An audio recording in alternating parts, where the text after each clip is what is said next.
नमस्कार दोस्तों। जिस प्रकार विवाह के बिना जीवन अधूरा माना जाता है, उसी प्रकार विवाह के बाद संतान सुख न मिलना भी जीवन का एक बड़ा दुख माना गया है। समाज में वंश वृद्धि को बहुत महत्व दिया जाता है और जब संतान प्राप्ति में बाधा आती है तो व्यक्ति मानसिक रूप से परेशान रहने लगता है।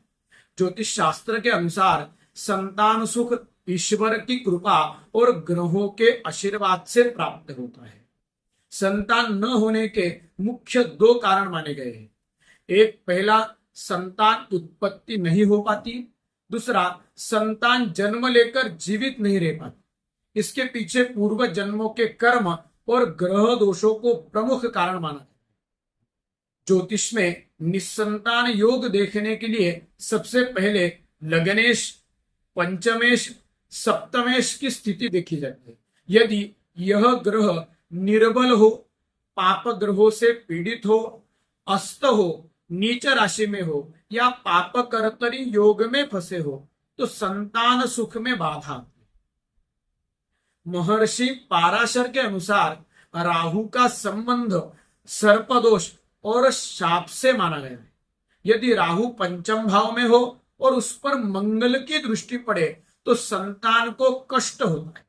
यदि पंचमेश राहु और शनि के साथ हो तथा चंद्रमा की दृष्टि पड़े तो भी संतान सुख में बाधा आती है। गुरु और राहु की युति भी संतान संबंधित परेशानियां बढ़ाती ही है। फलदीपिका ग्रंथ के अनुसार यदि पंचम भाव पर पाप ग्रहों का प्रभाव हो और शुभ ग्रहों की दृष्टि न हो तो निस्संतान योग बनता है। पंचम भाव का पापकर्तरी योग में होना अशुभ माना गया है।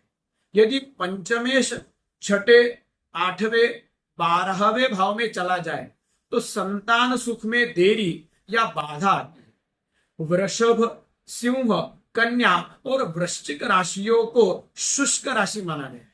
यदि पंचम भाव या पंचमेश इन राशियों में हो तो संतान प्राप्ति में रुकावट आ सकती है। ज्योतिष शास्त्र में माता, पिता, मामा, स्त्री, देवी देवता या दुष्ट आत्माओं के शाप को भी संतानहीनता का कारण माना गया है। ऐसे में योग्य ज्योतिषी से सलाह लेकर उचित उपाय करना अवश्य माना गया है। अब जानते हैं कुछ महत्वपूर्ण उपाय। संतान उत्पत्ति के लिए हरिवंश पुराण का पाठ विधि विधान से करें। प्रतिदिन संतान गोपाल पाठ और संतान गोपाल मंत्र का जप करें।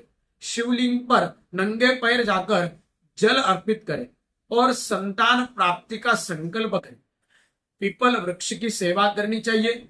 चांदी के ठोस हाथी से अपनी गलतियों की क्षमा मांगे। कुंडली में यदि किसी प्रकार का श्राप हो तो उसका उपाय अवश्य करना चाहिए। इसलिए किसी भी निष्कर्ष पर पहुंचने से पहले योग्य ज्योतिषी की सलाह लेकर ही अवश्य उपाय करें। धन्यवाद।